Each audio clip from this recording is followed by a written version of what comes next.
With Georgia accounting for nearly half of all the peanut production in the United States, now is an important time for the industry as farmers around the state are beginning their harvests. Damon Jones tells you how the peanuts are currently looking and one major obstacle they had to overcome.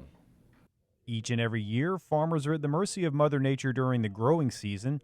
And this year, she was not kind to peanut producers as there was not only a lack of rain, but also record high temperatures.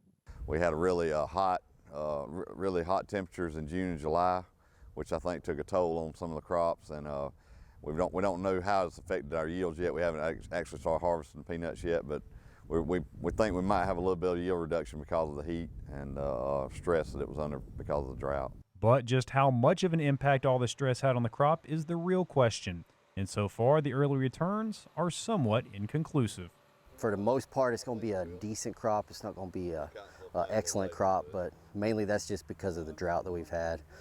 Pulaski and Bleckley and kind of South Houston has been one of the driest spots in South Georgia, so it's been a rough year. Because of all the dry weather, a few adjustments had to be made during the growing season, and the biggest one of those was, of course, using more water.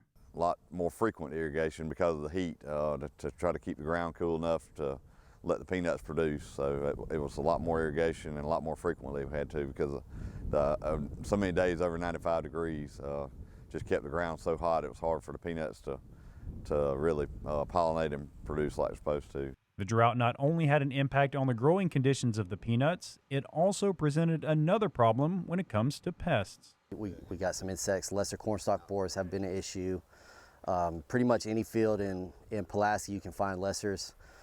Even in our irrigated fields, kind of our dry corners will be pretty much infested with lesser cornstalk borer. If there was a silver lining to all the lack of rain, it did lessen the impact of diseases on this year's crop. Disease was not as big of an issue as it has been in previous years, mainly because it's dry. We did hear of some underground white mold problems that they had in South Georgia, but for the most part, we came out pretty good on that end. Despite all the setbacks, the harvest schedule has not been affected as farmers are out in their fields gathering up their crop right on time. Things are going great. We've started plowing up our first peanuts.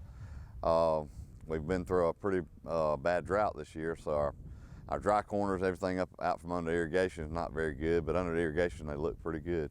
Because of this, the most important recommendation for farmers as they begin their harvest would be?